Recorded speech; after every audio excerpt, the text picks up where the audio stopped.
Quality of life of the world's children in 2050 depends on our decisions today.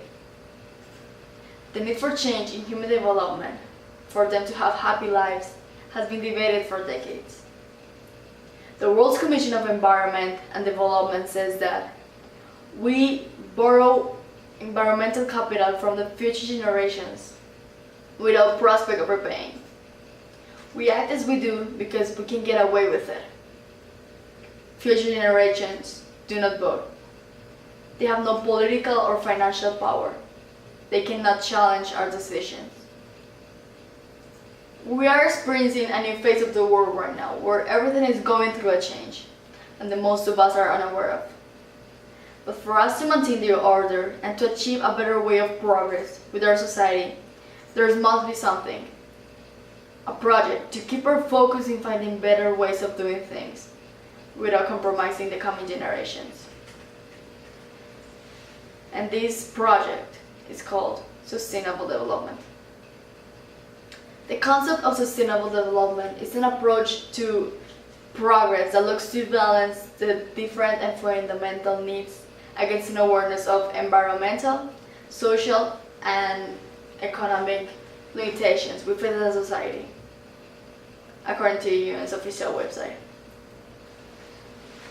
This is to make the world a better place for everyone, taking action towards the needs of the present without compromising the ability of the future generations to satisfy their own needs.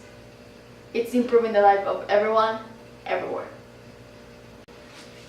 On September of 2015, the UN placed a set of goals which the countries adopted with the purpose of ending poverty, protecting the environment, and ensuring prosperity for all, as a part of a new sustainable development agenda.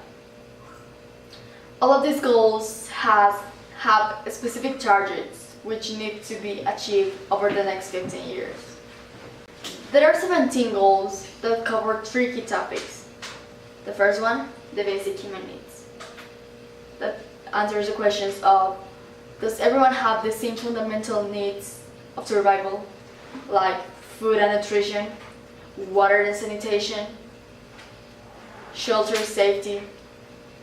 The second one is foundations of well-being. Does everyone have the same does everyone have the building blocks for a better life, like education, access to information and communication, health, sustainable environment? And the third one is opportunity. Does everyone have the same opportunities to improve their lives, like their personal rights, freedom of choice, freedom from discrimination, and access to the world's most advanced education? All of these topics will be defined as the Social Progress Index, according to Michael Green in his speech at the platform TED Talks, which measures all the stuff these goals are trying to achieve and sums it up into a number, which can be used as a benchmark and track progress over time. All over the world, climate change, environmental destruction, and financial crisis, and the widening gap between rich and poor are spreading insecurity and fear. The big franchises are starting to drain the last drop of water we have. For example, Coca-Cola, who has been frequently accused of overusing and exploiting the water in India, where its famous plant of Kerala was forced to close because of the violent protests of the farmers. For every liter of soda, the soda maker has to extract 3 liters of water. Still, Coca-Cola assures that the company uses the water the most responsible way, and that even the agriculture uses more amount of water than the company does. But the only difference between the use that Coca-Cola does to the water, in contrast with agriculture, is that the water that the agriculture uses can go directly back directly to its local site. But the water that Coca-Cola introduces into the bottles is taken 300 kilometers away, leaving its local cycle forever, and leaving India without water.